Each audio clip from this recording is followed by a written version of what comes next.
he's not going to be able to stay for the whole thing because he got an appointment to get vaccinated.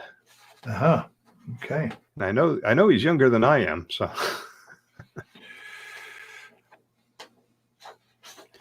So, yeah, right now I can't see that anybody's watching, so. You want to run through it? Yeah.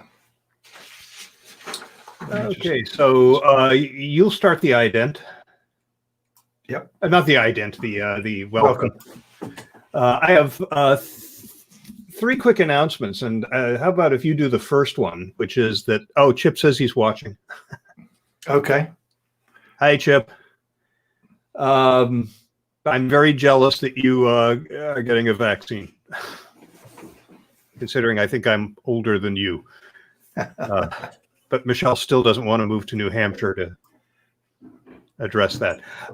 Okay, so do you want to mention that January marks our 17th year of podcast? Oh, sure. I've got it in my start of our, okay. Absolutely, yeah. Start of our 17th year. Do you want to put in the show notes the link to the very first episode? Yeah, I could do that. I've got it. Well, you can just easily find it. It was the, yeah, I know where it is. It was the 3rd of January. We recorded, published on the 4th of January, 2005. Add first episode to show notes. Okay. I've got two quick announcements. One, Chip says, luck of the draw. Huh. Okay, so I've started a podcast for WebCore. Associated with our 50th anniversary, and I just want to point people to it. And then the Circle of Fellows was recorded on Thursday. I'm going to have that posted over the weekend, so I just want to mention that. It's a review of communications issues in 2020. Right. So then I've got the polite mail promo, which I will read right into the run of the show. Yeah. And I'll start off. As I mentioned, I'm switching the order up. I want to start with the Edelman Trust Barometer because it leads to, I think it leads into everything we're going to be talking about pretty well. Mainly the fact that while trust has declined precipitously everywhere, people trust their company and their CEO. And they expect CEOs in general to, because they trust CEOs in business more than media, NGOs, and government. They expect them to take action and speak out without waiting for government to do something. And those numbers have increased over last year. So we'll cover that. Then we'll go into your first story. Yep. I can talk about that. So what I thought of doing was give a summary of what actually happened leading up to the inauguration. So between January the 6th, what went on. So I'm focusing a bit on some of the outcomes from the attempted coup or whatever it was, including suspension of Trump, including hunting down the perpetrators of this evil deed, and the fact that they all took selfies and on CCTV, and the FBI has been posting tweets with, can you help identify this person?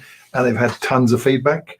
The Parler AI assisted effort too. So a lot of that stuff's going on. Then the House of Representatives voted to impeach Trump. So that's kind of the background to some of the things that went on. And I wanted to talk a bit about Biden's inauguration of the swearing in of the presidential appointees. It's actually, I watched it, a humongous Zoom call, 980 odd people on that call.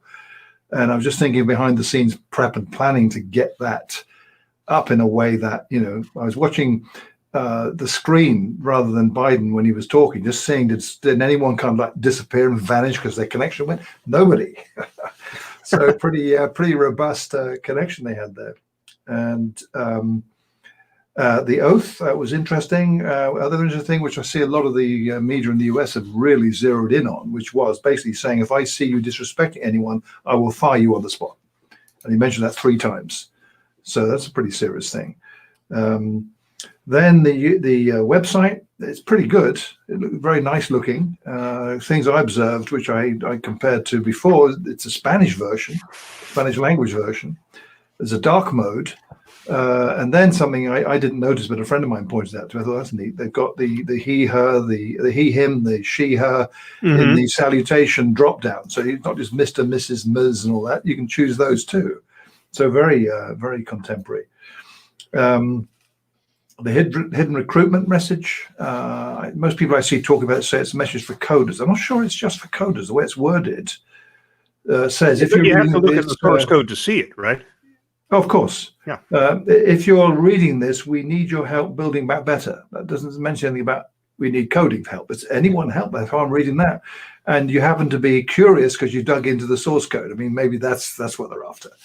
But there's I took a look at the US Digital Service Twitter handle actually, and some other stuff online about them. They're a pretty interesting bunch. I don't know whether you know anything about them or not, but they seem very savvy, very on the ball with digital. It reminds me of what happened here when a similar body took over, when Theresa May took over as Prime Minister. And the development work that went on with the government websites at that time, a bunch of very smart people were behind it, as opposed to staffers tinkering with it in Downing Street, which what happened before. So was it that? This seems like a very specialist body. So that's kind of interesting. I think Dan's going to talk about that. I've not listened to his recording. I haven't had a chance either. No, but well, I don't get it because it's in a Dropbox. I don't have access to that Dropbox. But he mentions what he's talking about. So I'll just kind of reference Dan's report. So that's really how I want to bring it up. And there's opportunities for you and I. No doubt you've got lots of links. You might want to quote people and so forth. I'm not doing any of that. I'm just setting it out really because I'm trying to avoid talking about stuff that's not about the stuff we talk about on this podcast. Right. If you want to read the detail, you just pick up any media site online and you'll get all the detail. There was a really good report, by the way, you probably saw it in New York Times, the American Abyss, or Abyss, I don't know whether you saw that. It's lengthy. This is not a quick read. This is probably a half an hour read at least. Photography is astonishing as well from the riot. But this writer, God, I've forgotten his name. I've heard of him. Timothy Snyder, I think his name is. He's written a number of books before that have a kind of a dystopian bent to them. But this is very well presented. The theory of chaos that he describes, the abyss that is happening, or that's there for America. So it's good. So we can talk about that if we want. Yeah, I can listen to it. Will. Yeah, I mean it's. I'm on the New York Times. I'm on the article on the New York Times, and it says, "Listen to this article. Audio recording by Autumn." It's got a recording option, absolutely. So download Autumn for iPhone. I'm seeing a lot of that on quite a number of media sites these days. That kind of recording. Autumn, AUDM. I'm going to have to check that out. I'm not familiar with them. No. Okay, so there's that. And then we go. All right, then your story. It'll be a very appropriate segue into my bit, which is strictly about the Capitol attack, and very specifically about business responding to it. So I'm not going to get into the attack and who was behind it and all of that, but simply how organizations and CEOs communicated, how they made their voices heard around it. I mean, I had a bit on that too, but when I saw what you put in here, I'm not going to reference any of that at all. Okay. So we can discuss it in your segment there. Okay, then Dan, I'll slot him in there in post. Then you have your next story. Yeah, this is a big topic. So I'm not quite sure where we'd go with this even, but I think it's pretty significant.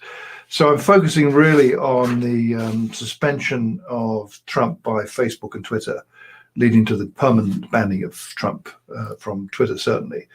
But significantly, this body that Facebook has formed called the Oversight Board.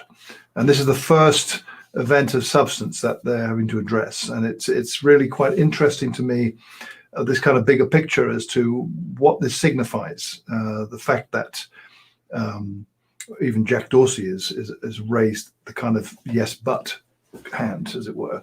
Is this right for a private company to take an arbitrary decision like this, to ban somebody? They all go into the justification for it, the egregious events that happened on the 6th of January. But I think Nick Clegg, who is the VP of Global Affairs at Facebook and also was Deputy Prime Minister in the UK, summed it up quite well in how he described their thinking, which I'm going to quote him. Okay. And we can talk a bit about this in the context of what should happen now, because this has happened. Two significant events have happened that have banned a world leader from the social networks. Is now an ex-world leader, of course, but that's not the point. Not that he's an ex. The fact that they did it when he was still the president has significant implications. And if you listen to voices in Europe, there's almost, I wouldn't call it unanimity, but no one here thinks it's a good idea. But I've not really heard anyone disagreeing that it happened because of the circumstances, but nevertheless, it raises questions. So we could talk about that. Okay. Sounds good. My next one is really just a report from, I think it's Foot Cone Building, a study that they did explaining why CEOs need to be active on social media. I found another study that I'm going to mention as well that says during the pandemic, when your employees are not in the office, it's even more important to be on social, because their research found that employees working remotely are getting their news off of social media at a much higher rate than those who are still in the office. And they're looking for content about their companies. So, you know, I'm going to lead into that by making the point that, you know, if we were talking about the role of CEOs on social before, you may have a CEO who still resists, but here's some fodder to make the case that they really should be participating. Yeah. So cool. And then you've got the Heinz bottle competition, which I love. This is a great little. Yeah, it really is. So I'm just going to mention what it is, what's happening, and then we can talk a bit about what it means. I think to me, it's like, I was thinking to myself, if someone said to me, draw a ketchup bottle, it probably would be a Heinz bottle. Maybe not with the name Heinz, but the shape. It wouldn't work if you said to someone, draw me a cola bottle, because I mean, everyone would immediately do something with Coca-Cola, I'm sure. A bit too obvious. Whereas this, though, is interesting. If you then look at what some people have done, it's truly extraordinary how people have imagined a ketchup bottle that happens to look just like a Heinz bottle, even to the labeling and all this. And so they've done something then really smart, of course, which is to personalize these things. And now billboard advertising. And so I'm wondering if it's global. I couldn't find any more detailed information. It's just gone global. It seems to be just in Canada right now. And it's still running. The competition, I think, ends next week. So we could talk about what we think it means. I think it's a terrific idea, personally, if it engages people with your brand and is genuine. So if you go to the website, there's no name on there, so you wouldn't know who it is. I didn't click all the way through, so but they probably say somewhere in there that it's Heinz. The drawketchup.ca is just this one short page. Right, exactly. So you click on the button and it takes you in. So yeah, it's a nice story to end the show with. I think that's not about politics or anything. Shit that goes on every day. No, it's actually kind of upbeat and fun. Yeah, it is. So Chip is chatting away. Yeah. Chip was chatting away. He stopped now. He's still around. We just haven't said anything he wants to talk about right in the last couple of minutes. I was going to, yeah, okay. Yeah. But I think the other thing about that Heinz, it's just what a great opportunity to get coverage off of a story that I think the media would want to talk about. It's fun. Yeah, I've not seen any coverage about it, but I think maybe it's just in Canada. Too new at this point. I don't know, but yeah, okay. Yeah, I'm still here, just not much to say about ketchup. All right, you ready? Yep. Okay, we're going to both record locally. Oh, yeah, I'm not. Hang on, just give me a sec. Hold your horses. Adobe Edition.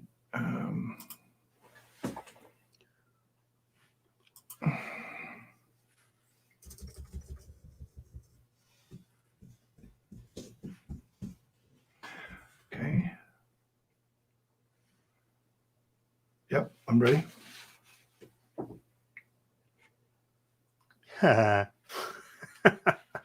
What's up? Oh, Chip, I'm only here for another 10 minutes. We'll have to catch up on the rest after I get back. Oh, very good, Chip. Very good. Okay, ready? Yep. 3, 2, 1, go.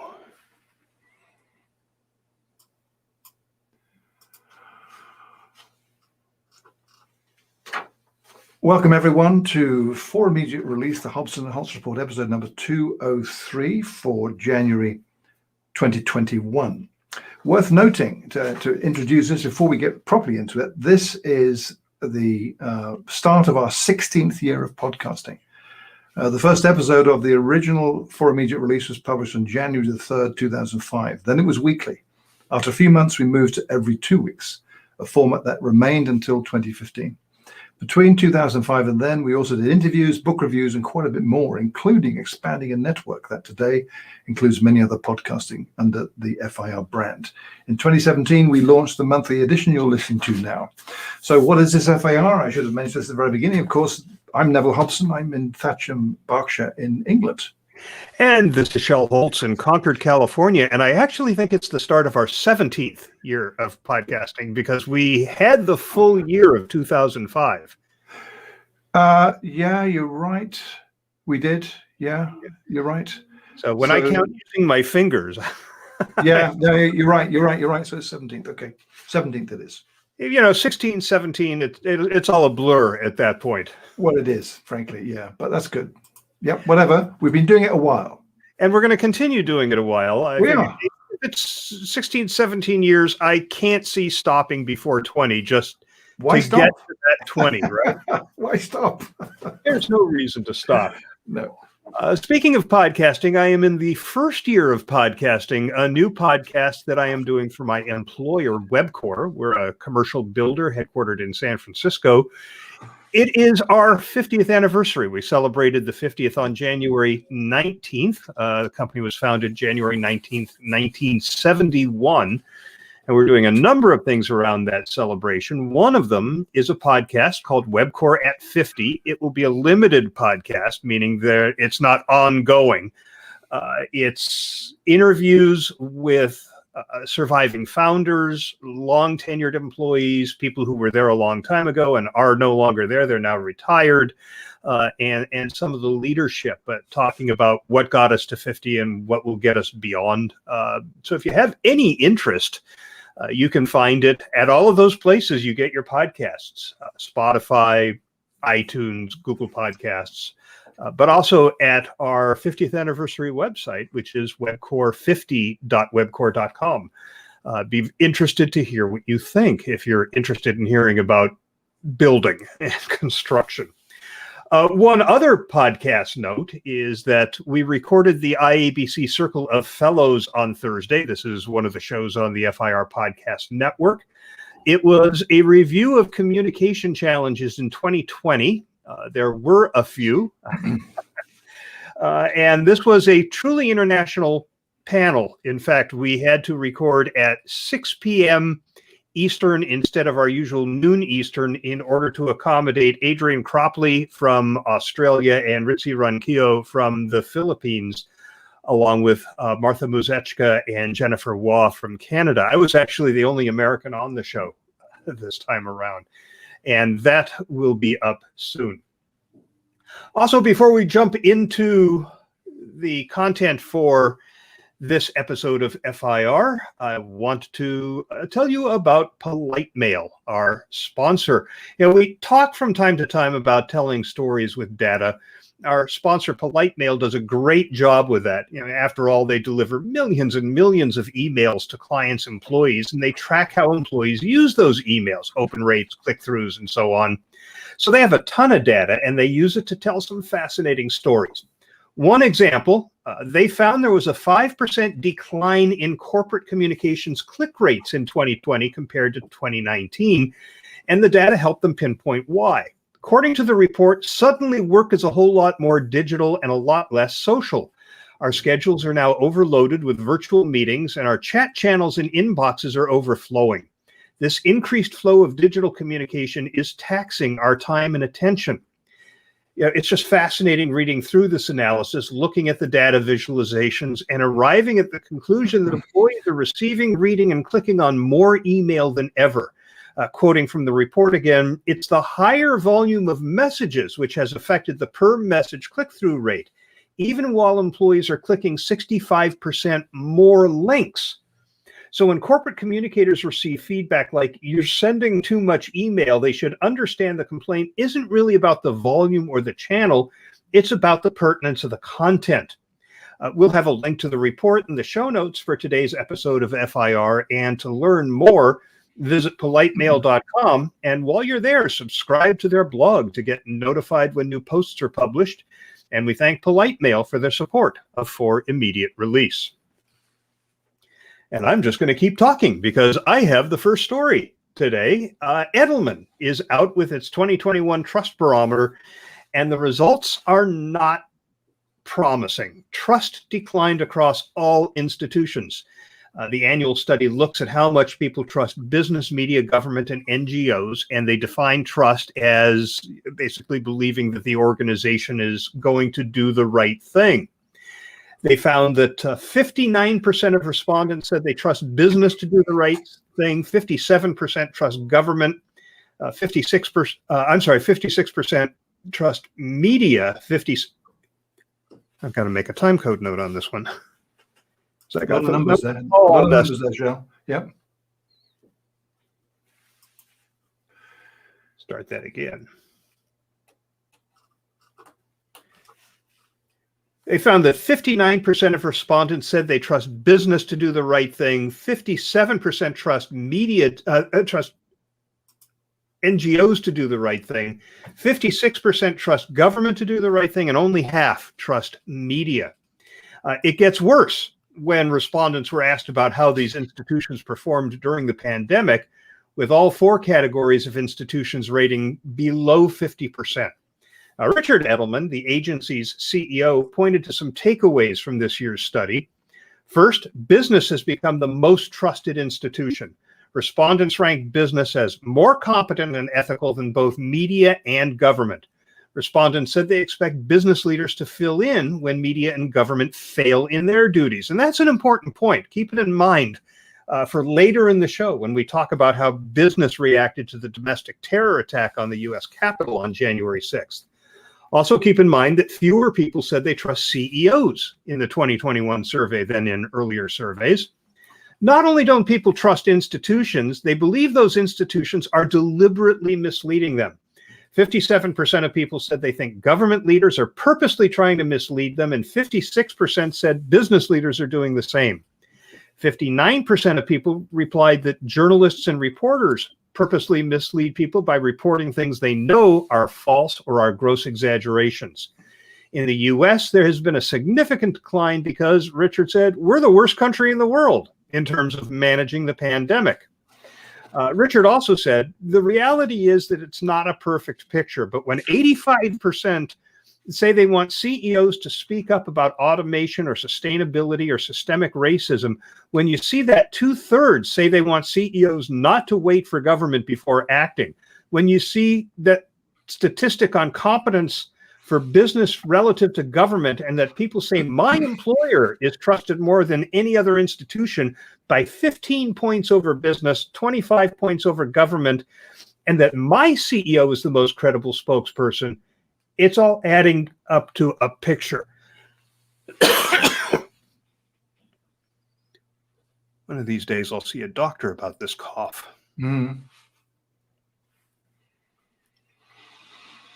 12% of respondents trust communication from their employer automatically. You just send it out and they believe it. 49% trust information from their employer after seeing it once or twice. That's 61% overall that say they trust employer information more than any other source. The expectation that CEOs would step up where other segments have failed has grown. 68% of respondents believe CEOs should step in when the government doesn't fix societal problems. 66% said CEOs should take the lead on change rather than waiting for government to impose change on them. And 65% said CEOs should hold themselves accountable to the public and not just to a board of directors or stockholders. 86% of respondents expect CEOs to speak publicly about one or more of the following societal challenges: the pandemic, 59%, job automation, 51%, societal issues, 43%, and 40% say local community issues.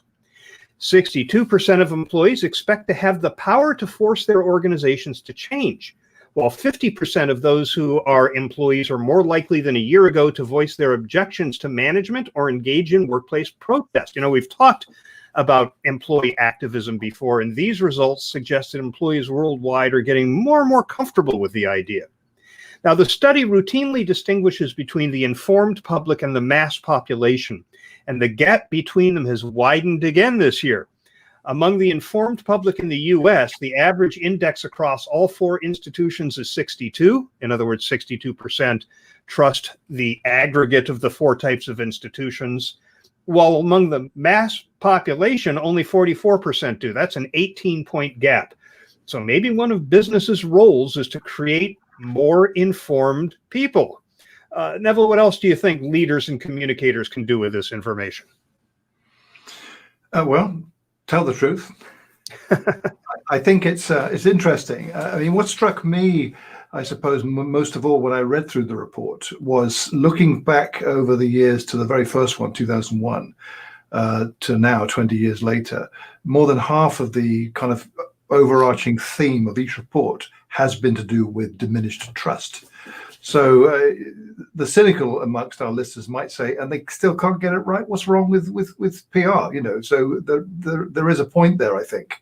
But if you look at what's going on, particularly in the past year, and this I've not seen as so starkly presented, where the report talks about trust being the lowest ebb ever, but quite explicitly says societal leaders are suspected of lies and misinformation.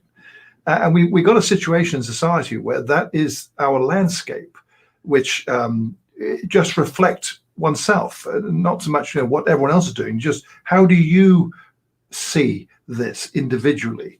And I don't think many people would disagree with that. Many really reasonable people would disagree. So is the answer to this starting at the very leadership point? Personally, I think it's far deeper. The problem is far deeper within society than saying, oh, well, the leaders have got to do the right thing and not lie all the time. Trump is probably the most obvious example of a leader lying. The guy in Brazil is another one, but he's like a mini Trump in a sense. I mean, he's the same ideology. So they are purposely trying to mislead. Business leaders, according to Edelman's report, are also purposely trying to mislead. So you sort of think, what the hell's going on? Everyone at once is like this, and trust is diminished across the board in the traditional spokespeople of truth, if you will, because they're not perceived to be the case. So it's interesting too, and of course I know this is your big interest about employees or employers. And certain employee types are the ones to be the ones you do trust. This shouldn't really be a surprise, though, should it? I don't think, because when you come down to it, you do tend to trust people you know, that maybe you have interactions with a lot of the time, and you get a sense if you understand them and you know them well. Are you more likely to trust them? I think it is probably true. This seems to be borne out by the findings of this. But to echo your point, how you started this out, Shel, this is a very troubling landscape we're in. It is, and I do believe that CEOs have a role to play here. They are leaders, and we're going to talk more later in the show about why CEOs should be actively engaged in social media, and we're going to talk about how CEOs responded to the Capitol attack. But I think it goes beyond that. It's incumbent upon CEOs to take proactive steps to build trust among their employees and their other stakeholders, and to address the issues that are relevant to their roles, to their jobs, and the nature of the business that their company is in. I worry about CEOs who get way out of their lanes and talk about things that aren't relevant. But if we could build that level of trust, then at least we can start having conversations about where to go from there. But when people just shut you down because they assume you're lying, that's trouble. It is, and the report actually talked. You mentioned the role of CEOs. I could kind of flip that over a bit by saying, well, you know what? They're business leaders, CEOs, and 56% of those questions say they purposely try to mislead. So they worry about that, and so there's a paradox. So CEOs can do a lot, yet 56% of people questioned think CEOs, i.e., business leaders, are purposely misleading. So, right, but not what do we do with that? Yeah, but not their CEO, which is it's like legislators, right? All those politicians are crooks except the one that represents me in my district. Perceptions. Yep. Interesting. I mean, there's a lot to unpack in this report. The Small Data Forum podcast, the other one that I do, that I present with Thomas Sterkel and Sam Knowles, we discussed this last week when we recorded the January edition of that one. Thomas and Sam are extremely unforgiving about the gaps in what they see as Edelman's research. Both those two guys come from research background, Tom particularly from data point of view. Sam particularly from data. It got me thinking too that a lot of this report, the focus is it's a marketing document. It helps them sell the service. Well, yeah, of course it does. I mean, that shouldn't be a surprise to anyone. Look at anyone who publishes data like this. Think of the tech industry with people like Gartner and Forrester. They fulfill a marketing exercise. That doesn't, to my mind, diminish anything in this report. No, I think they're reporting the findings and they're putting their spin on it. Of course they are. So it doesn't mean that it's not got value. I think it has excellent value, this thing, and everyone should read it. Right. Well, 22 countries, I think, 33,000 respondents. Right. It has credibility. Yeah, and the longevity, the longitudinal analysis they're able to do from year to year since it's been going on since 2001. Exactly. Of course they get marketing value from it, but it's a pretty comprehensive survey, and the only one I'm aware of that tries to measure trust globally. Yeah, exactly right. So, I mean, looking through it, again, if you scan through it, you will see some things jumping at you from the page, some of the headlines. For instance, on one of the pages, a raging infodemic feeds mistrust.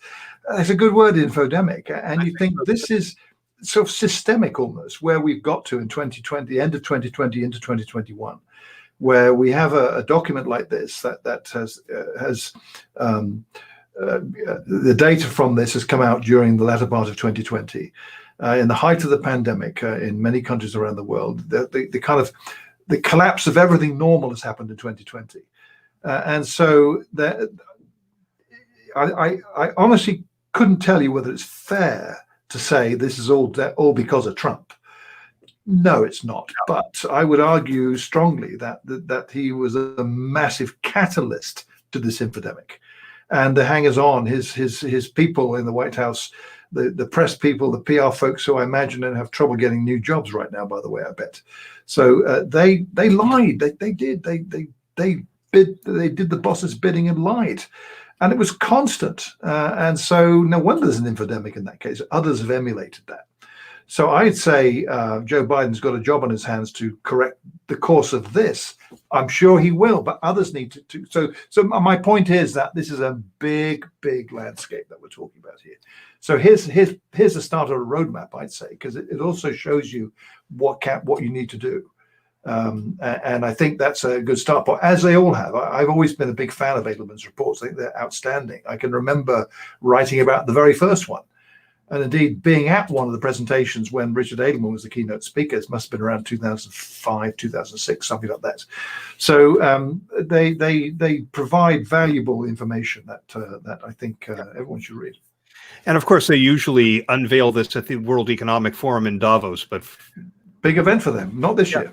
Not this year. We will have a link to the full study and to a summary from PR Week in the show notes for today's episode. Cool. So we should move on to talk about the US presidential transition. That's a good headline you put in the rundown list there, Shel. I think it actually says it all, really. We're not going to talk about actually what happened and all that stuff. Just go online and you'll find the devil's details in all of that. If you haven't already. Yeah, I mean, this is particularly if you're outside the US, you may not have got all the detail, but you'll know enough to know that something bad happened on January the 6th. Worse than what happened in the weeks prior to that, when all the stuff was going on about no, it was a fake election and they stole it and all that stuff. And then between January the 6th and January the 20th, the sense of unease, the sense of panic, the sense of alarm and worry that was palpable almost, that people wondered what was going to happen. All these rumors about insurrections, about violence everywhere. I mean, this is not good at all. As it happened, none of those things happened on the 20th. Biden had his inauguration. I watched it live on CNN, which I get up from a satellite connection here. It's great. High definition reception too, quite cool. So it was quite an event, I have to say.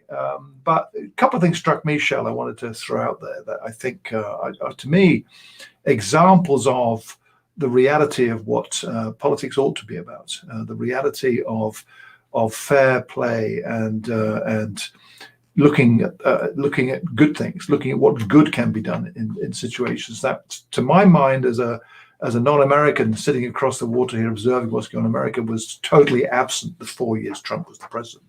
That's my view. So the backdrop to this, I think, was this event that led on from Trump trying to overturn the election results from November. So then we saw on January the 6th, live TV globally and on the internet. It was global, worldwide. You could see this as it was happening in real time. An attempt at insurrection by a mob of Trump supporters invaded the Capitol building. They committed serious social disorder or civil disorder, caused distress and terror to the people in there, and resulted in the deaths of 5 people. Now, there's lots to do with that we could talk about, but that's outside our realm of real interest, actually. I mean, one question in my mind was why did it take so long for help to come to those cops in the Capitol building? But, they didn't. So the number of outcomes from this, and I've got just 3. There's lots more than that, but these were the ones that were in my interest area. So one outcome was Trump was suspended by Twitter and Facebook. So they literally removed his megaphone in one fell swoop. He's now permanently suspended from both, certainly from Twitter. I think he's permanent on Facebook.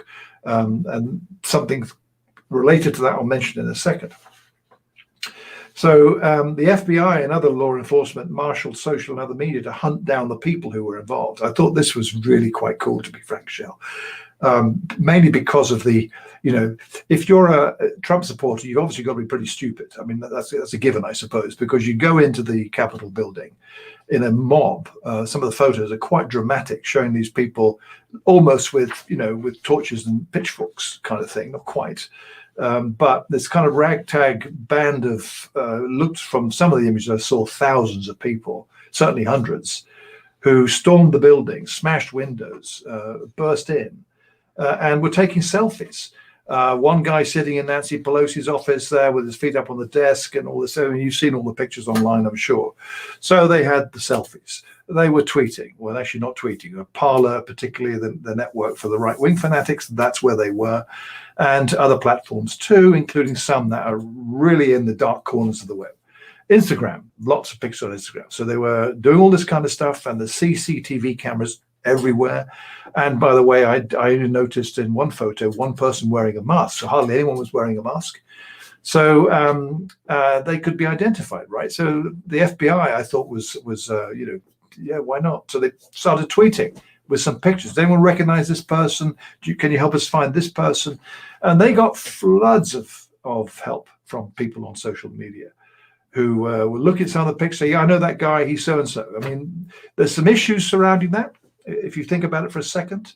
that this is almost, if you were a lawyer, you could have a field day with some of this stuff. But there's an image, the FBI's post on a public social network like Twitter, asking who he is, and 10 people respond, it's Fred Smith of so-and-so place in Idaho. Is he? Someone else might say, no, it's not. It's some other person. So what are we doing here? Are we presenting people this way without any kind of true evidence? Well, let's just step back from that point a bit. True evidence of the guy sitting at Pelosi's desk. You don't need to think, oh, he was there, right? So this to me is like, this is not new tech. This tech's around. You can just do it. But as far as I'm aware, this is the first time this has been used this way, with a major law enforcement agency, the FBI, using social media quickly, very rapidly, of an event that had just happened, and posting all the images online. And then you had people who were gathering data from some of the stuff posted online. There's a huge Reddit stream of links to video. When I last looked, there was nearly 1 terabyte of video on there. That was 2 days after Jan 6. I've not looked at it since, but probably a lot more than that now. So anyone could look at that. People were using AI tools on Parler to identify individual, running algorithms against the pictures. So all of that is open to anyone to do stuff with now. And the law enforcement folks have arrested well over 100 people. So I think that was, to me, an interesting situation. But we'll see that again, and it does raise alarm bells about privacy, about civil rights, and things like that. The debate on that one is likely to be a big one, because are we trading off the need for catching bad guys, offsetting it against what are we giving up for our privacy? You could argue that you don't have any right to privacy if you do stuff like this, but it's not proven. Even if you got the photos, there's due process. We are a civilized society and a democracy, and there is due process. So it raises these issues to me. They're not the most significant ones in my view. There's other issues that we'll mention in a sec. So all that was going on. It's still going on. The House of Representatives voted to impeach Trump, and they had some Republicans who supported him. So the vote was, yes, we will impeach him. They're sending papers across the Senate this week. As I understand it, it needs the Senate to do this now. And if they vote to impeach him, then he's impeached.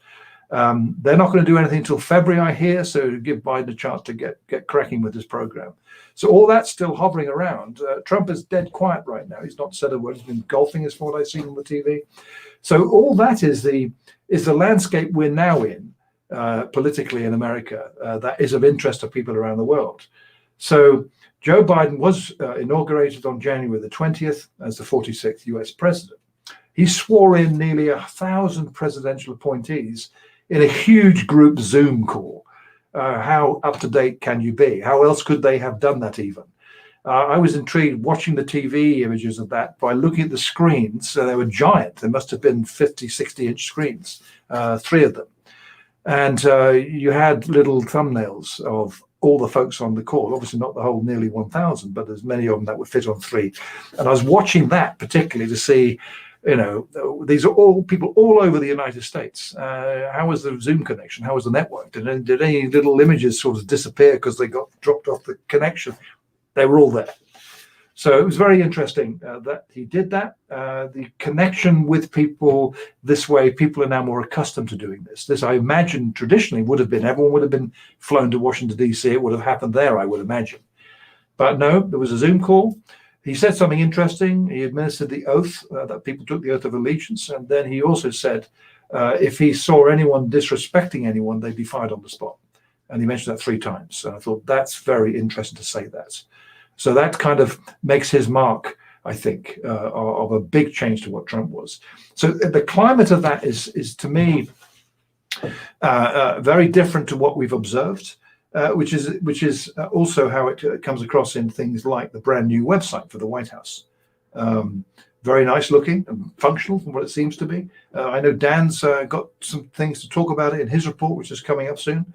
3 things struck me. Spanish language version, not just English, and pretty good. It's not like it's an afterthought. This has also been well thought through. There's a dark mode, if you like dark modes, and a lot of people do. And pronouns, not just Mr., Ms., Mrs., etc., as he, him, her, she, her, and the other ones that are with us, lots, right? That's now setting out the openness and the embracing of changes in society and how people refer to themselves and others. There's also a hidden recruitment message in the HTML code if you have to dive in. And I know techies do that a lot. I do that too. But I also know lots of people who aren't techies who also do that. And there you'll see a message that says, if you're reading this, we need your help building back better. And the link to the United States Digital Service website. So if I was a coder, I may well, and in America, of course, I may think, hey, that's interesting. They want some help. I'll write and say, hey, I do X. Can I help? So it's to me a sensible use of that to do that kind of thing. So to me, the transition from what was before to what's happening now sets a scene for all the things that people are talking about right now: transparency, openness, and so forth. But it also strikes me that we're seeing people within the political environment in America with lots of people who have skills and have ideas and abilities to do things pretty amazing with some of the technology tools at our disposal. So we see this new website. We know they had in place, because they planned this in conjunction with Twitter in particular, that literally at the stroke of whatever the time was where Biden legally was the president, all the social media channels he uses on Twitter would switch over from his name to POTUS. Kamala Harris would run from her name to VP Twitter handles. They all started out with 0 followers, but that's quickly caught up. That's probably a good way of doing it, even though a lot of people think that's weird. You've dropped off all the followers. Yeah, but you had all those weird folks following Trump, so you don't want them. And the people who really matter are going to manually sign up, and indeed they're actively soliciting that kind of thing. So we're seeing, to me, a more seamless embracing of methods of communication that we're all pretty accustomed to now, but in a way that's far more with a plan behind it. This is not some person tweeting from the hip. That's not going to happen. This is a well organized. There's smart people there, from what I've seen. And they know how to use these tools, and we're only just seeing the beginning, Shel. So to me, it's a most interesting time. This past week has been observing what's been happening there. It has been fascinating. I've been intrigued on a number of levels at the disarray that the QAnon movement finds itself in. Really. Their whole reality was based on what Q was telling them was going to happen, which precluded any possibility that Biden would actually be inaugurated.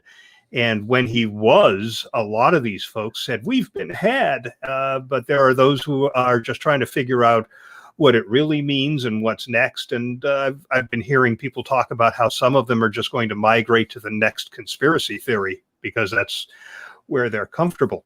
A couple points of clarification. The House of Representatives impeached Trump, which means he's been impeached regardless. They send the article, it was a single article of impeachment, right, over to the Senate, which will hold a trial and may or may not convict him. Doesn't look likely right now. It doesn't look like in fact, it looks like there is growing Republican opposition to a conviction. But if he's convicted, then they can hold separate votes for precluding him from ever holding office again, and whatever else they want to vote on in that regard.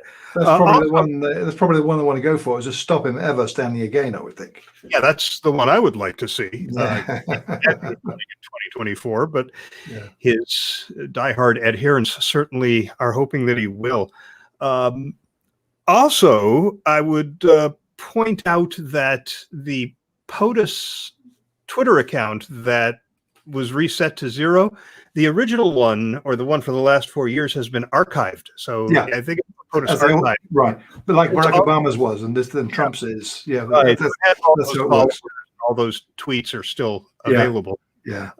And in the U.S., and I remember this from journalism school law class, those many years ago, that when you are out in public, you have no expectation of privacy, period. That's why a photographer can take a picture of the crowd and not have to go around and get permissions for that. So these folks who attacked the Capitol, the fact that their photos are being spread around, the ones that were taken, whether it was by security cams or ones that were taken by participants in the riot who posted them online. They have no expectation of privacy. And as long as law enforcement has the ability to share them and say, can you tell us who these people are, I don't see a privacy issue there at all. They gave up their right to privacy when they went out in public and did these things. Yeah. And I have been particularly amused by the fact that a number of people who have been caught, the law enforcement figured out who they were because their ex-spouses turned them in. Yeah, I read some of that too. Yeah, I mean, you're right, but to me, it's still a concern that this kind of thing can become quite commonplace, and the worry I have is from a privacy and a civil rights point of view, that it is not hard to see how the slippery slope this could go down, where as a matter of routine, you're surveilled no matter what. Yeah. Now, some people argue that it's happening anyway. That's not the point. It's the fact that you do have an expectation of privacy, not in a public place or because you're out and about, therefore you expect privacy, not at all, but not as a matter of routine, that somebody is surveilling you and capturing your image and you don't know what they're doing with that data. And I think that it needs to be part of the discussion on where all this goes next. In the case of obvious things like an insurrection or something that is like storming a government building, yeah, I'm not going to say, oh, I worry about my civil rights, as some of those folks might do. But the point is, this is a bit not like China, but they already do stuff like this. And some authoritarian states do this kind of behavior as a matter of routine, surveil the citizens wherever they go. We don't tend to do that. Not really. You might say, well, yeah, of course we do. Got CCTV everywhere, but it's not stored or used or manipulated in ways that aren't consensual, that aren't out of expectation. So that needs to be part of the discussion. It does. And I think the discussion should lead to a decision about where the line is. I know that when Rick Moranis was randomly attacked walking down a street in New York, I believe that one of the ways they caught the guy who did it was by sharing the video that they had of the incident that was from a CCTV. Yeah. So I don't think anybody would say, nah, I shouldn't have used that to catch this guy who just came out of nowhere and clobbered this beloved. Hence the debate. It needs to be quite clear where the line is. Right. Well, the biggest story of 2021 may have happened only 6 days into the year when that mob of right-wing extremists stormed the U.S. Capitol. In light of the results of the Edelman Trust Barometer and, of course, our focus on business communication, I want to look at what all this meant for business.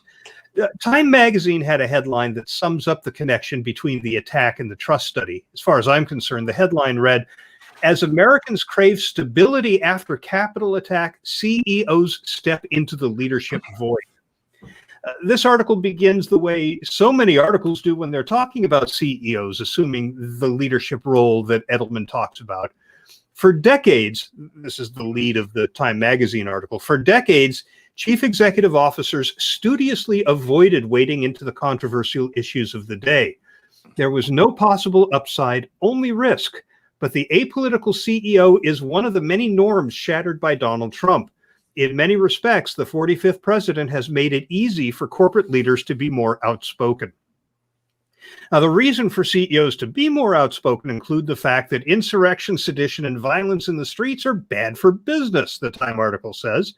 The Business Roundtable, and remember earlier last year, they announced that shareholders would no longer be at the top of the pyramid for the attention that business gets. They were going to shift to a broader group of stakeholders. The Business Roundtable said that business leaders recognize that ongoing division and distrust in our political system threatens the economic recovery and job creation our country desperately needs. So there's a justification for CEOs to jump into this fray to try to protect the economy and the business environment. And in the wake of the Capitol attack, CEOs weren't shy about sharing their views. Just a quick summary of a few. Jay Timmons, president and CEO of the National Association of Manufacturers here in the U.S., spoke out against, quote, armed violent protesters who support the baseless claim by outgoing President Trump that somehow he won an election that he overwhelmingly lost.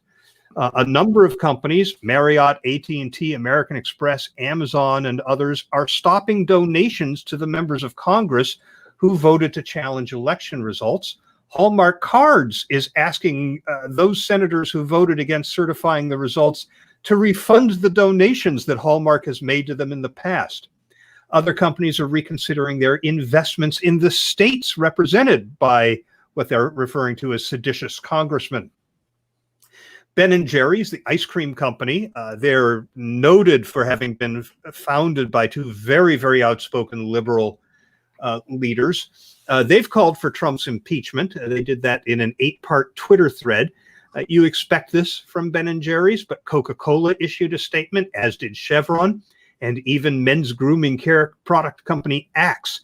Somebody shared a photo of damage on the floor of the Capitol, and there was a can of Axe body spray among the junk on the floor. The tweet of that photo said, "Left by the mob, a lonely can of Axe body spray." Axe replied, "We'd rather be lonely than with that mob. Axe condemns yesterday's acts of violence and hate at the Capitol. We believe in the democratic process and the peaceful transition of power." The CEOs of the U.S. Chamber of Commerce, JP Morgan Chase, Wells Fargo, Alphabet, that's Google's parent company, PwC, that's formerly PricewaterhouseCoopers, PayPal, SEIU, that's the Service Employees International Union, and the AFL-CIO were among others that spoke out. There were also firings. Companies fired employees who they had evidence participated in the violence or posted inappropriate content about it. CEOs also spoke directly to their employees, something Richard Edelman urged them to do. He said, "Get out there and talk to your people. They're scared, nervous, and unsettled. Look, we have a job to do. We have to do our work every day, and we also have a job as citizens too." He shared a message to his employees, and we'll have a link to that in the show notes. One brief part of that message reads, "CEOs, along with all in positions of leadership, must be the bulwark of trust at the present moment. Therefore, they have the responsibility to speak up for the common good, to reject the violence and hate peddled by those seeking to advance their own self-interest."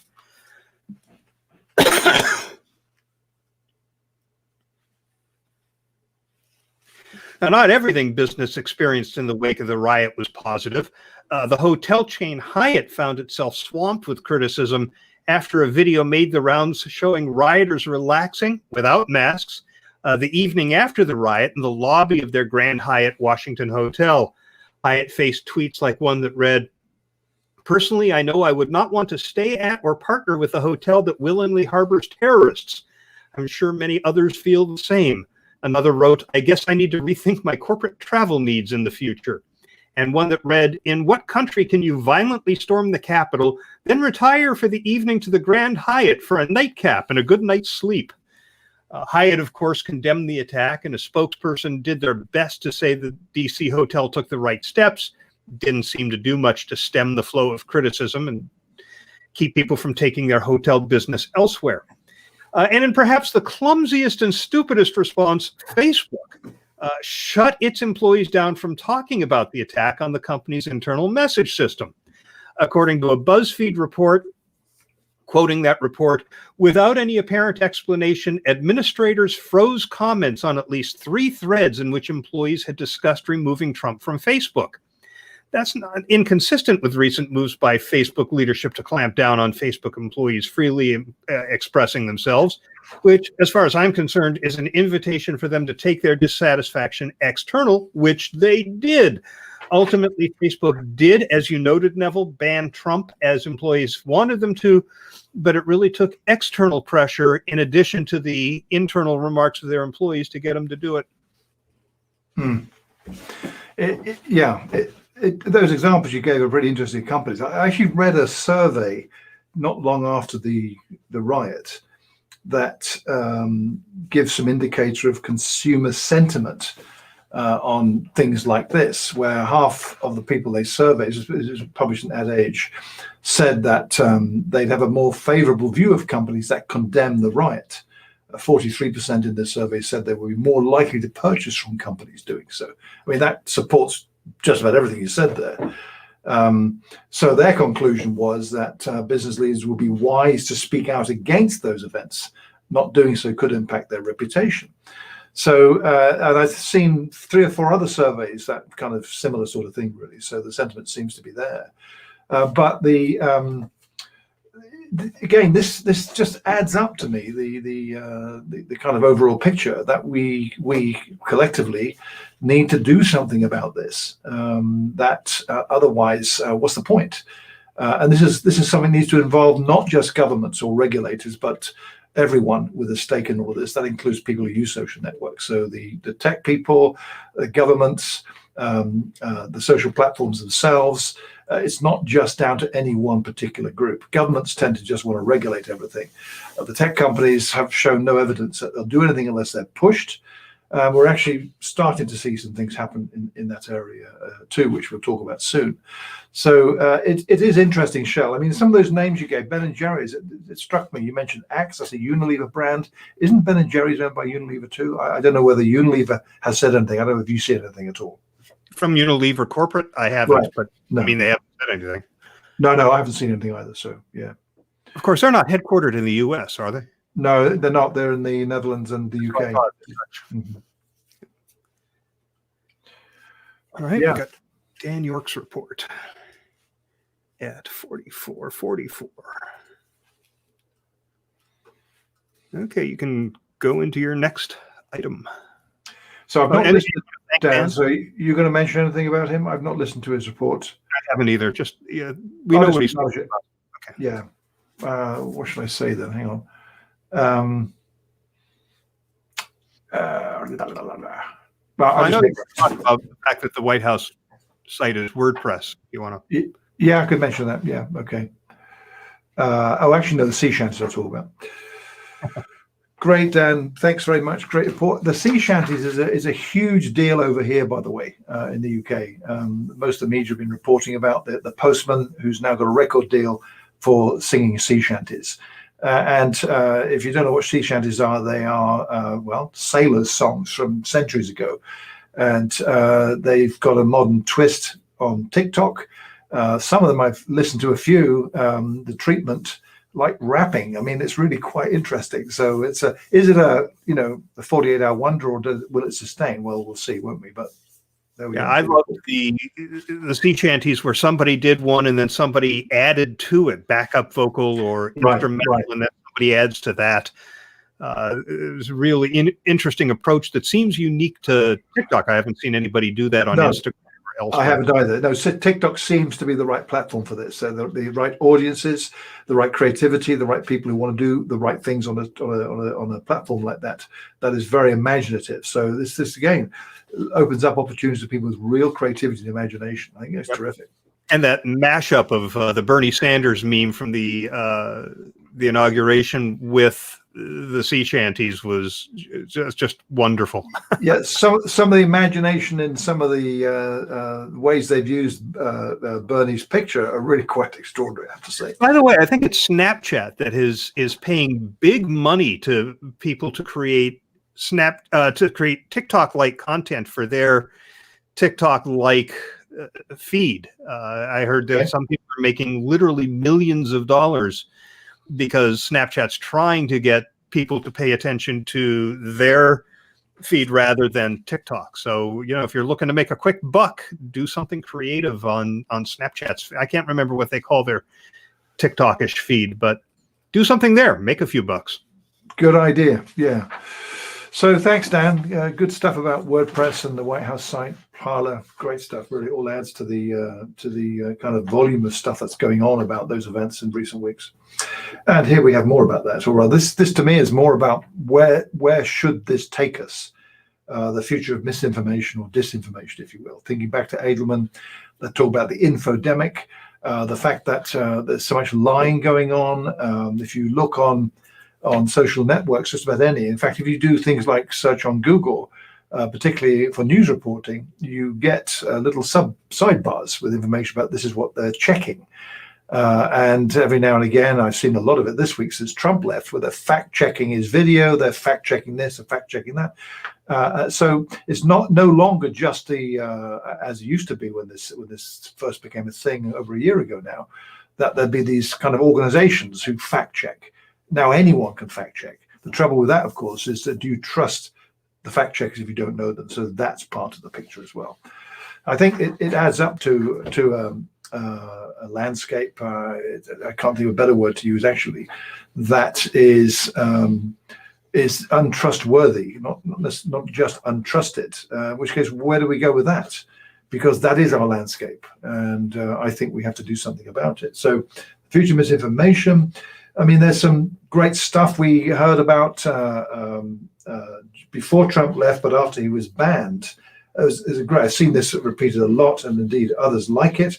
Online misinformation about the US election fell 73% after Trump's social media ban.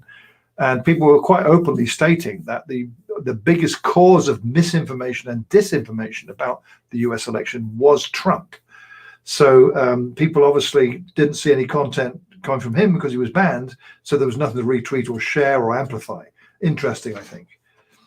So it kind of threw up, I think, Trump's ban by Twitter and by Facebook threw up something that Axios had a really good summary of all of this. What they called ignited a global conversation about whether private companies should hold so much power over free speech. World leaders from Germany, Mexico, Brazil, Poland, and others have expressed concern that the ban set a dangerous precedent. I think they're right. It's also not just those companies, because Twitter and Facebook also question what they did in the context of, was it the right thing to do? Should a private company and indeed the CEO make arbitrary decisions that have wide-ranging impacts to prohibit an individual from using their platform to communicate? And in this case, the individuals concerned, or the individual concerned, was the president of a country, and indeed the US no less, whatever you might think of him. The arguments that Twitter, Jack Dorsey, the CEO of Twitter, in particular him, explained what they did to ban Trump while pondering the wisdom of doing that. He said, "I believe this was the right decision for Twitter. We faced an extraordinary and untenable circumstance, forcing us to focus all of our actions on public safety.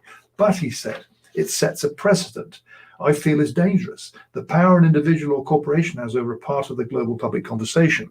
And those words, are almost same words, have been used by world leaders such as Angela Merkel in Germany said something very similar. A spokesman for Macron in France said something similar. India has said something similar to that, and indeed others in positions of influence elsewhere, and indeed throughout the communities who use online platforms, voicing concern over this kind of thing.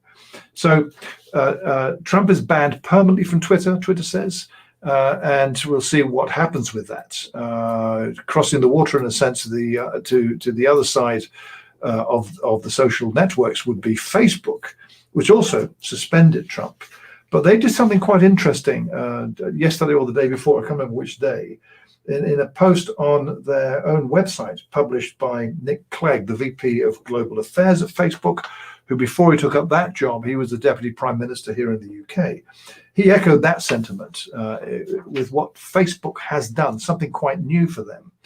They have referred their decision to suspend Trump to this new body called the Oversight Board, which was set up, and indeed it's made up of people who have nothing to do with Facebook. They are people in leadership roles and influence roles in society in various countries around the world.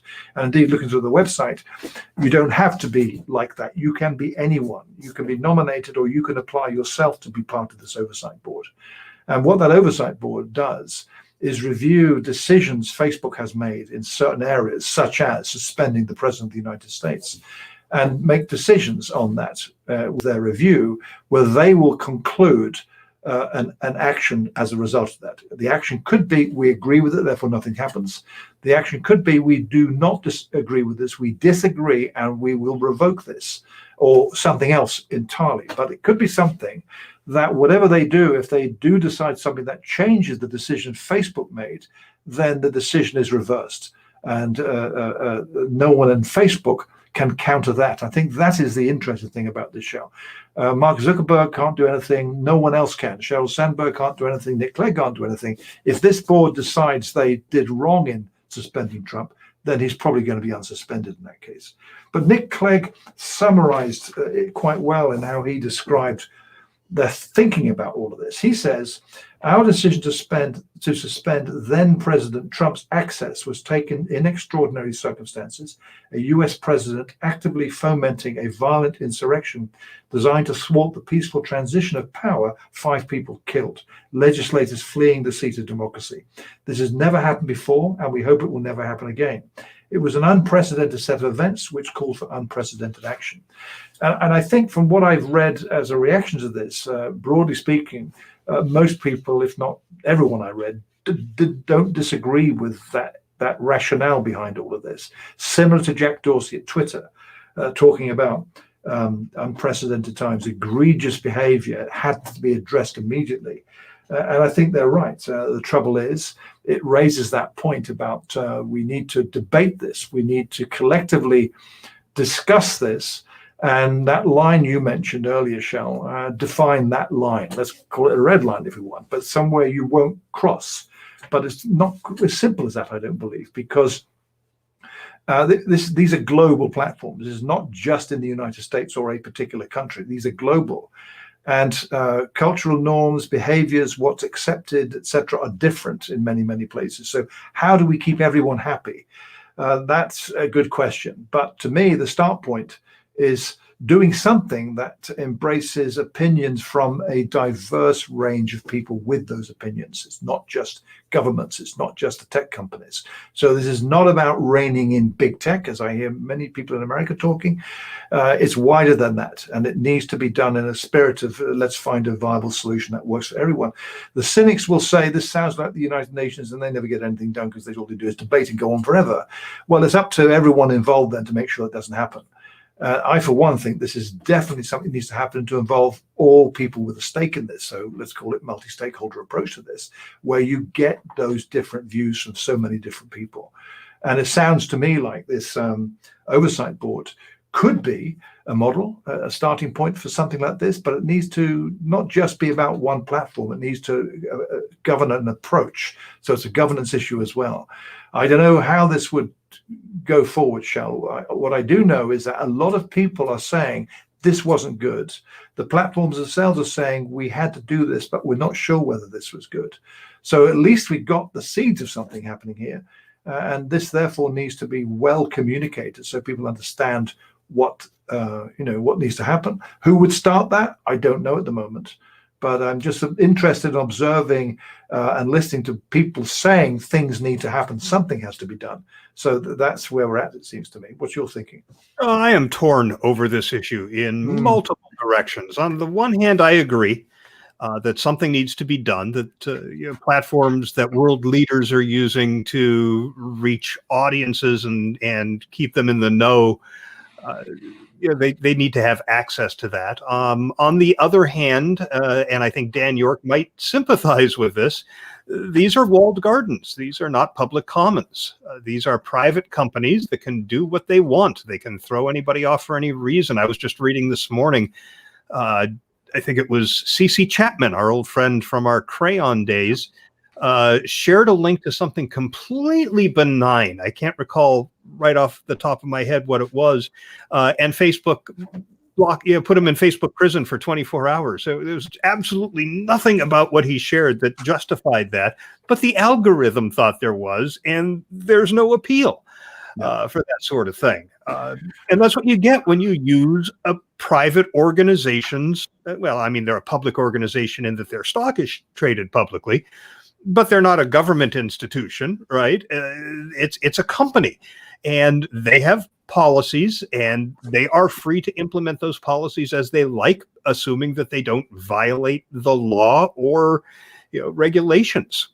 If somebody came into my house and started saying the things that Donald Trump was saying, I would have no trouble throwing them out of my house. Right.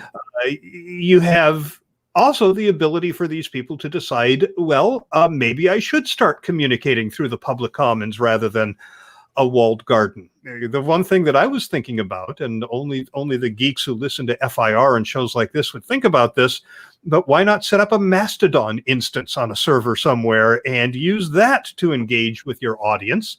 That would give you the ability to do something Twitter-like on something that you own. Of course, there you run the risk of somebody like Amazon Web Services deciding to deplatform you, as they did with Parler. I don't have a problem with that because Parler was not making any kind of effort at all to deal with speech that was designed very, very clearly to incite violence. But what do you do then? Parler apparently found a Russian company to host them for now. But a federal judge has rejected the lawsuit that they filed, seeking to force AWS to reinstate it. Of course, Parler is going to appeal that. This is a multi-layered issue. I don't think we can address this simply by saying, let's come up with definitions for Twitter and Facebook. I think we have to deal with the fact that these are public, are private organizations. They're walled gardens. And we need to revisit the idea that if you want to make sure that nobody messes with your content, then you need to look at an owned media solution, not a shared media solution. It's funny that when we start talking about Trump and politics and deplatforming, it comes right back to Ginny Dietrich's peso model, right? Paid, earned, shared, and owned. And I think owned media may be the solution here, rather than just default to, well, we got to go to Twitter and Facebook. Yeah, it's interesting listening to what you say. I mean, first I'd say they're not all walled gardens. A walled garden in the way you speak, and indeed Dan I've heard speak about this a lot. Facebook is the classic example of a walled garden, that you can't see people's content unless the people chose to make it publicly visible. I don't, for instance. My default is friends only. So if you're not a friend and you're not a member of Facebook, you can't see any of that content. Twitter's different. Twitter's totally open. It's not a walled garden unless you've got a private account. But the majority of people, you sign up for Twitter and tweet, and everyone in the world can see your tweets. So that's not a walled garden. I think, though, that it's not about small networks or big networks even. It's not about Mastodon. It's not about the actual platforms. You talk about people, Twitter and Facebook just kick people off for whatever reason they like. It's actually, they can't do that. They have terms and conditions and guidelines to behavior. And so we like to think they do that. Do they? You mentioned an algorithm, and someone being kicked off has no idea what happened to me recently, where I suddenly I couldn't log in, and Facebook said I've been banned, and there was no reason that they could tell me. And indeed, trying to find someone to ask them what the reason was real difficult. It came back again within 24 hours, and I still have no idea what happened there. And indeed, I look back through on my Facebook sometimes, and when I look back through the inbox on messages to and froing, I say, "Oh, there's 2 messages there. I didn't see those." Saying, "You've broached community rules, and we've removed a post." And then the next message, like 10 minutes later, is, "Sorry, we made a mistake, and it's actually nothing wrong." That's common. I hear a lot of people talking about that. So that's not what we're talking about, though. So what we're talking about is the ability to ban someone who is the head of state of a country. And the arbitrariness by which that was decided by one individual. That isn't an algorithm. That isn't a group of people who are responsible for reviewing all the content and making sure nothing's done. That was the CEO, because of the nature of who this individual was.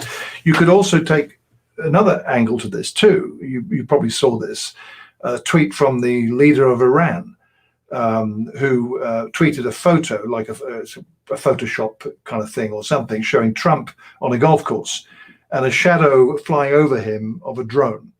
And the text made it quite clear what he was alluding to was they're going to take him out with a zone strike, with a drone strike. So why hasn't he been banned from Twitter?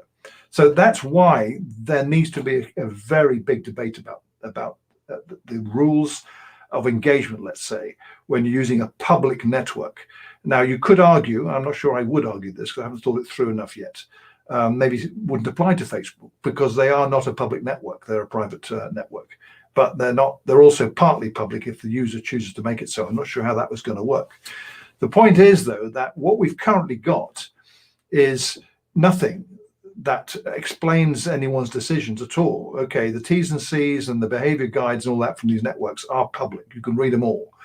And I've read them a long time ago. Maybe I should go read them again now. I don't know. But they tend to be legalese, lengthy, and all that. Maybe they need to be simpler than that. Here's what you can do, here's what you can't. But it isn't as simple as that. Or maybe it should be as simple as that. I don't know. So the point I'm making with this, Shel, though, isn't to disagree at all. It's to say that's why we need to have a debate about this. Yeah. This is not about US law. This is, again, part of the difficulty. Maybe it is about US law, but it's also about here, these other 190 countries, their laws as well. How the hell do you manage that? I don't know. So here we have something that seems to me to have got out of control entirely. The ugliness, the disgusting things that happen. I mean, let's not go through too big a list, but beheading videos, the worst probably thing you could think of, are routinely posted to Facebook and then taken down again, hopefully quite quickly. But that's not good enough. So what do we do with all of this? Because when all this started, these were great ideas. You remember this. I certainly do. 15 years ago, we wanted everyone to know about this phenomenal way that anyone could communicate to anyone online with their ideas and share thoughts and all that. And that's what it was. So maybe human nature took it over, and that's not a good thing to say it that way, but that's obviously what happened. So we do need to have this dialogue that needs to embrace many, many people. I don't know who would start it or how it would start, but what we've currently got, this isn't good enough at all. Yeah, we're going to disagree over the definition of a walled garden. I subscribe to the definition that says it's a closed ecosystem in which all the operations are controlled by the ecosystem operator. So it doesn't matter that you can see everybody's tweets. Twitter controls that closed ecosystem. Also, I did find I did find CC's tweet. He said, "Weird start to the weekend as I post a link to a local snowblower service company on a local Facebook page to answer someone's question, and it, quote, violated community standards and blocked me from posting for 24 hours. Well, I mean, that's just stupid, frankly. But again, that's what needs to be part of the discussion. That's ridiculous. Now, I don't want to get into semantics about, well, the definition of this is that, not that. I don't care, frankly, because what I do know is what we currently got doesn't work anywhere. And we've got to fix it, we collectively. So, is it a walled garden? I don't care, frankly, what the definition of a walled garden is. What I do know is that anyone can go to Twitter and read anyone's tweets, and they can reply to them if they're a member. Yeah, they can. They can do that. They cannot do that on Facebook. So that's a walled garden then. But hey, walled, schmolled, whatever you want to call it. So it needs to be part of the discussion. And we haven't had that discussion yet. There's lots of people talking, but I often wonder who's actually listening to some of this stuff, because nothing changes. And I think this move by Facebook, I think is very good what they're doing. Should Twitter have something like that? I don't know. What I do know is we need to have a conversation. So, yeah, and yet I read somebody. I'm not saying I agree with this, but I read somebody who said that Facebook has abdicated the responsibility to this oversight group. So bullshit. I mean, rubbish. Good God. I mean, they're trying something, I think, to give them full credit, that they want to do this. This group really is independent. Yeah. Now, I've also read people who say that itself is bullshit. They're not. They're in their pockets. This is a snow job. So you're going to get all of that no matter what.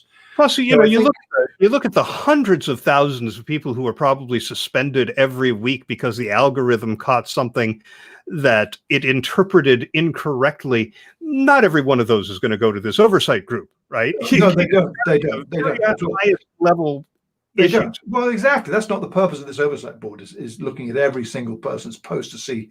That's what the algorithm's for. But, you don't tend to know the detail about all of this. So in my experience, as a small one, I have to say, I have no idea why it did what it did and why I came back again. No one's answered my emails. So am I too bothered about it? No. If it happens again, I should probably disappear from Facebook. I don't know. But that isn't how it's supposed to work, I don't believe. I think it's to some larger issues, even larger than this. I mean, right. If I have an issue with Xfinity, which is my internet provider and cable provider, I can pick up the phone and talk to a customer service rep. If I have an issue with Facebook, don't even. Well, you find, though, the trend, certainly here in the UK and around most of Europe, is you cannot ever get hold of a human being on the phone. Never. It's a chat bot. Which is scripted, and in my experience of chatbots, because I've been with a few of those recently, they don't work very well. Or it's actually it's not even email. They prefer you to chat or go to the knowledge base, and there's a lot of FAQs, which typically aren't what your issue is. So is that something that needs to shift? Oh, well, that's a bigger picture in my book, because here we're talking about people communicating free speech, if you will. What are the responsibilities of freedom of speech? So maybe it comes back to an original conversation about that very topic. What are your rights under free speech? Yeah, but what are your responsibilities, you user and you platform? So that conversation maybe needs to happen properly, because it hasn't. True. But you should read the terms and conditions of every. Everyone does that. Of course they do. Yeah. Of course, right? So end user license agreement is one of the most popular pieces of content out there.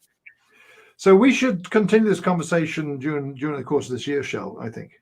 I think so. See what happens as things settle down from the election here in the U.S.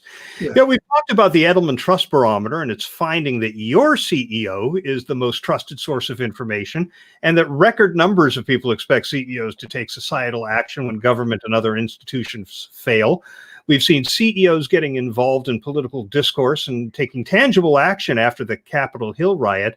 And yet I'm sure there are those still who think the best course for a CEO is to keep his or her mouth shut. There is a report out from a digital marketing agency, Lewis, that found most CEOs of companies in the Forbes top 300 don't have an active social media presence. Noah Dye, senior US VP at Lewis, understands that executives are busy, and that may be the reason they're not posting socially. But he adds, you see them using social media to humanize the brand and humanize the company. Lewis's Global Marketing Engagement Index found that companies with CEOs who provided commentary on media outlets showed, quote, economic resilience and individual confidence, even during the pandemic. Dye pointed to Walmart CEO Doug McMillon as an example of how a strong online presence can help make a company more human. He's talking to his team, talking to the external audience, Dye says, posting frequently on Facebook and Instagram. He has more than 138,000 followers on Facebook. Dye also says that posting on social media can deliver useful feedback that can help identify hidden problems. He says, quoting, there's a danger for executives that are hiding behind performance. You may have a sense that everything's going well, but you may be missing a lot. The best CEOs out there are listening. I also like what Carter Murray did. He's worldwide CEO of FCB. And if that company name doesn't sound familiar, they used to be Foot Cone Building, the advertising agency. He uses his private Instagram account by opening it to the public. He made this move when he became CEO in 2013, specifically to dispel the notion of an ivory tower CEO. He said, in our industry, a lot of people talk about how people matter and how products matter. People get a sense of who you are and what kind of a leader you are.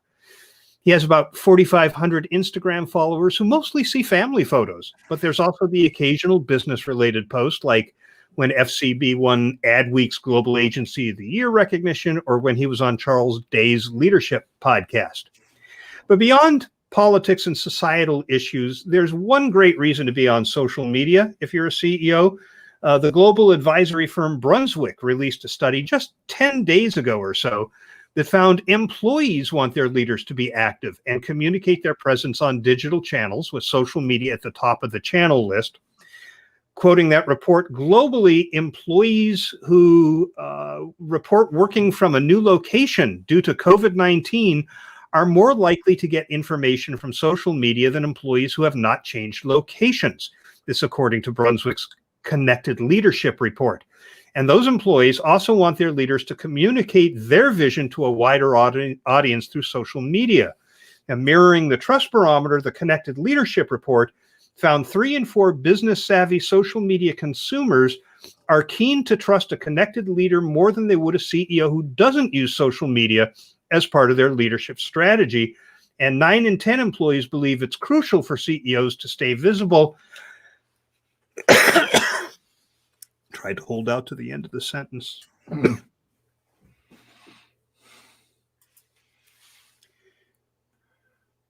And 9 in 10 employees believe it's crucial for CEOs to stay visible and update the public on social media during a crisis.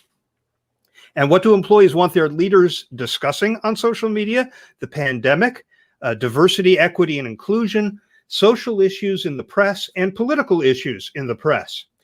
Quoting again from Brunswick analysts quoted in the report, to build and sustain trust at a time when trust in leadership is fragile, executives must adapt to forge and fortify their reputation online. Considering a CEO's reputation directly impacts the company, digital and social media tools are critical tools for building and protecting their reputation, both online and offline. Yeah, it totally supports the findings in the Edelman Trust Barometer, I think, on what CEOs need to do. I think the navigational element of this is where a trusted subject matter expert advisor, such as a communicating organization, is a key to this. Not every leader in a company or any other organization, that matter, whether it's CEO or up to that level, are very good at this kind of thing. I think the majority are not. I would argue perhaps that the majority, possibly is a majority, who aren't focused on this as part of their communication approach. So, there's work to do.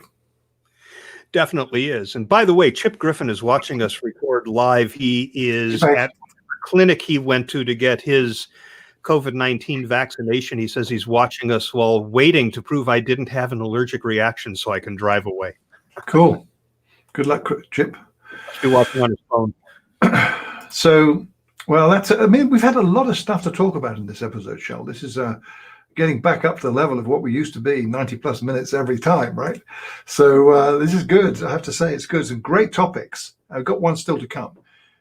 Just reflecting on what we've talked about so far with regard to the inauguration and all the elements subsequent to that that have occupied our thinking. So I'm still keen that we have this big conversation about what to do about everything that we talked about sooner or later, and we'll talk about this again. But the finalizer from this episode is a story that isn't to do with any of that. It's actually quite a nice little story. Yeah, it is. Thank God.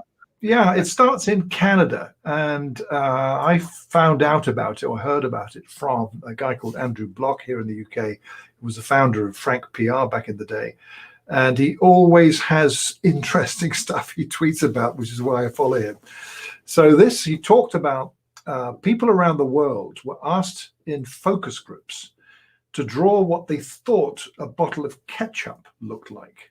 And this was a call for people to submit their drawings, and lots of people did that. And most of them drew Heinz bottles, Heinz tomato ketchup in particular. The study was revealed then to be funded by Heinz in Canada, who've now turned the concepts into personalized bottles and billboard ads. It's very interesting indeed what you had to do. There's a website called drawketchup.ca that you go to. It's just a single page, red background, white text. That might give you a clue about tomato ketchup. And you submit your drawing. And it's then looked at by the folks who are judging this contest, which, by the way, starts on the 18th of January, runs until the 31st, so it's still running now. Go on over to drawketchup.ca and submit your drawing. As I mentioned, this is now got into the stage of a real brand marketing, if you will, according to a press release from Kraft Heinz in Canada that is aimed at people in Canada, which is why you might not have heard about it outside of Canada, because I certainly hadn't. And you win a limited edition customized Heinz ketchup bottle with your label on it. They'll make that for you. So they started out with as an experiment with participants around the world, really, none of whom knew the brand. They were told to draw ketchup, and most drew a bright red bottle with Heinz from memory. Others opted to draw details like the Keystone label, a tomato hanging from a vine, or a number 57 on the neck of a glass bottle. The quality of the drawings ranged from messy doodles to finely rendered illustrations, but the vast majority of participants had something in common. When they drew ketchup, they drew Heinz. I think this is fascinating in the power of a positive brand That brings that image to people's minds when they just hear the abstract question, draw a ketchup bottle. They draw a bottle that looks like a Heinz one. So you can actually see the value of what Heinz did way back in the day when they invented that bottle. Think of the Coca-Cola one, another iconic design. So what's happened now, as I mentioned, that contest is now formally running 18th, 31st January, inviting Canadians. So I'm not sure whether anyone can enter. I think you've got to have a Canadian address to bring the ketchup drawing to life. So they can draw that, submit the artwork. The best drawings will win that custom bottle and box and a bottle with a drawing on the label to be used the next time they want to enjoy their fries, or to keep as a memento to show off at the next barbecue. You don't have to be a famous artist to take part, says the press release. Every doodle is just dandy. Nice turn of phrase. So 250 people will win the bottles. So it's pretty neat. And they've now taken another stage further, according to the tweet from Andrew Block. He's got a photo of it, of a big, humongous sized billboard in somewhere in Canada that has this slogan, "We asked people to draw ketchup, they drew Heinz." And there's a picture of someone's drawing, and next to it the Heinz logo. So this is a terrific exercise, it seems to me, Shel, in brand recognition, reinforcing the value, the positive values of a brand that's easily recognizable. Even if you aren't seeing it, you just hear ketchup, you think of Heinz. What brand association is that, eh? Oh, it's brilliant bit of marketing here. And it reminds me a lot of the idea of releasing research as content marketing. You undertake a study of something really interesting. And, in the competitions that Don't tell me. Has it conked out? I think the internet's conked out. Are you back? Yep, I'm here. Okay. Yeah. Well, it didn't disconnect. It just went deep for about 20 seconds. It was on both ends. So let's see. Okay. 56. But it reminds me a lot of research that companies release as content for content marketing purposes. Find an interesting bit of data that you can assemble and share that the media would be interested in covering, people would be interested in hearing about. And that's essentially what this is, right? What do you think of when you think ketchup? But to get people to share that data in the form of an illustration just gives you all that much more content that you can share. And it's a unique spin that the media is going to be more likely to want to cover, because it's not just another study. It's genius. It was really, really smart. Yeah, nice job, Heinz. And that will wrap up this momentous and lengthy episode of For Immediate Release, number 203 for January of 2021. Neville, we didn't talk about this before we started recording. I have February 20th set aside for recording. Saturday, I think, February 20th. Yeah, we can do that. It's the penultimate weekend of the month, so it's about the only time we could do it. So yeah, no problem. Okay, then that means the next episode, our February episode, will be published on Monday, February 22nd. Also, would still like to make sure everyone knows that there's an open invitation to our every Thursday FIR Zoom chat. These days, usually it's you and me, Chip Griffin, Bill Spaniel, and Dan York. The five of us. We've had a couple of other people join, Jeff Picar from time to time. We had a first timer a couple of weeks ago, but the more the merrier. So if you would like an invitation and don't already have the credentials for getting into that Zoom chat, send an email to fircomments@gmail.com, and one of us will email to you the credentials so that you can join us. That is always at 1 p.m. Eastern on Thursdays. 6 p.m. UK. 6 p.m. UK, 9 a.m. my time, or 10 a.m. my time, I should say. I'm used to 9 because that's when we record this, but yeah. later. We also would appreciate your comments. We had some last episode, none this time around, but we will share your comments and probably talk about it as part of the show if you send them to us by email to fircomments@gmail.com. attach an audio file if you'd like us to play it. 3 minutes is optimum. You can record that directly from the FIR website. Just click the Send Voicemail tab on the right-hand side of the page, and you can record a 90-second audio. If that's not enough, record a second one, and I can use Adobe Audition to turn it into seamless content. Leave a comment directly on the show notes for this episode at firpodcastnetwork.com. Share your thoughts on the FIR community on Facebook. And of course, we are always grateful for your reviews and ratings on iTunes or whatever service you use for your podcasts. So until February, that will be a 30 for immediate release. It's going to be just a little over an hour and a half, I think. Yeah, that's cool. Let me hit the hour stop. 23:25. Okay, let me hit the stop button. Hang on. Yep, it stopped. That was great, I thought. Good conversation. Yeah.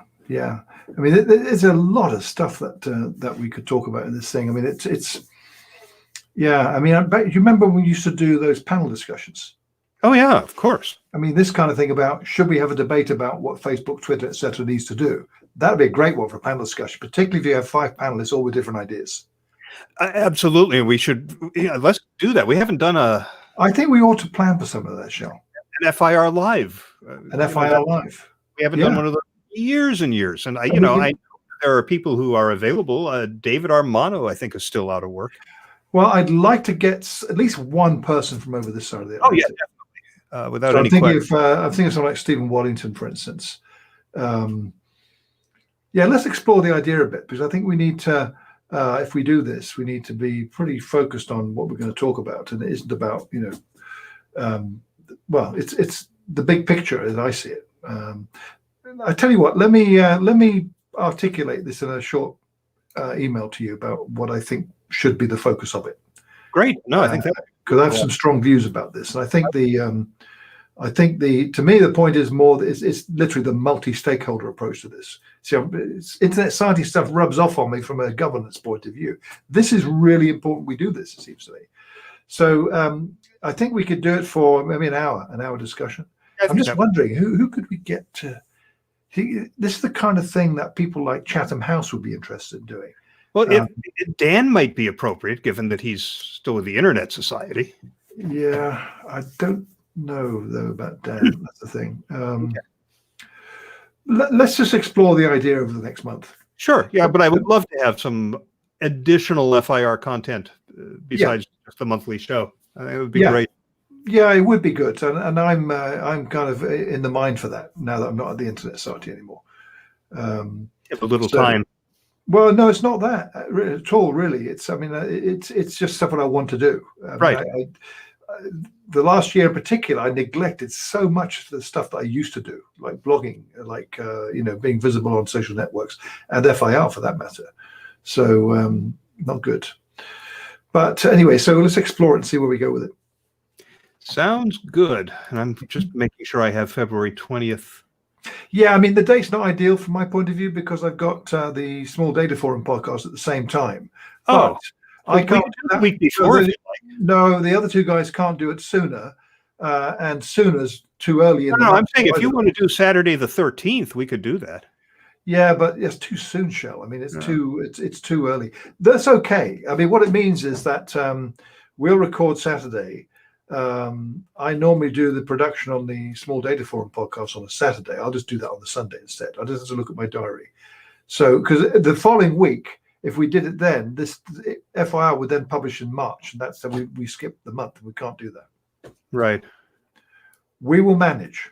We'll figure it all out. We will figure it all out. Okay. So, yeah. Oh, you know what? I just went to the first episode. Yeah. And Adobe Flash is dead, so the player isn't showing. I'm going to have to go into that. Oh yeah, of course. See if I can add an HTML5 player. Yeah. One way to do it, of course, that's on the Expression Engine site, isn't it? Yeah. Well, they both are, but no, that's right. But yeah, I have the ability to do HTML5 because Kurt set that up on my site, and he also was the one who migrated the archived for immediate release.biz over to a more recent version of Expression Engine. In fact, it's called Arcus Tech now. Okay. So Okay. I'll figure it out. I can even ask Kirk for help if I need to. I've got it on my TypePad site with a player. But no, you need to point it to the .biz site, not to Right. the site. Yeah. Yeah, I remember that because we published one in December as a test, and then we did this one in early January. Well, the one in December is also on the site. Yeah. But that wasn't the real one. That was saying, hey, this is what's coming. And so the first episode was the one on the 4th of January. Right. So, yeah, you're right, by the way, that 17th year. I mean, I wasn't counting 2005, so I was missing a year. So No worries. That was right. Okay. Yeah, Good. and Chip said we were arguing about when our anniversary was, like a married couple. Yeah, I saw that. I have to figure out, I couldn't reply to him. I can't type any message. I guess that's because I'm not logged in. That's probably why. Oh, you should have been able to. You don't have a post a comment underneath? No, I've got no means to post anything. I can just wonder read. if that's just me because I'm the host. That's probably it. Yeah, I can't get. Right. I'm not logged in though, so maybe if I set up an account because I don't have one, and log only in. one of us can be logged in at a time. No, but I can be logged in under my own name as a separate account because I'm then a guest on yours. Okay. Maybe to be logged in, you need to be logged in to leave a comment because there's no means to leave one. By the way, we're still broadcasting and somebody's watching. Okay, yeah, that was the other thing, by the way. I'm not seeing the YouTube channel, and maybe I need to see that more than this. So YouTube, can you see who's watching, or is it? I don't know. We need to get Jeffrey set up here because to see who's actually watching us because that makes it more two-way. Right. Whoever you are, hello. Come back on Monday and get the audio. That's right. Oh, no, you can watch the recording of this, right? Well, I'm going to delete that as soon as I'm done with the audio because that's the only reason. That's true. I mean, we do this so we can see each other because an hour and a half of just audio is tough. Totally right. Yeah. For us to talk to each other. And then it's a backup. Right. You're right. So, dear viewer, I hope you found it good. And you can get the recording on Monday. Yeah, there you go. I'm going to end the broadcast. All right.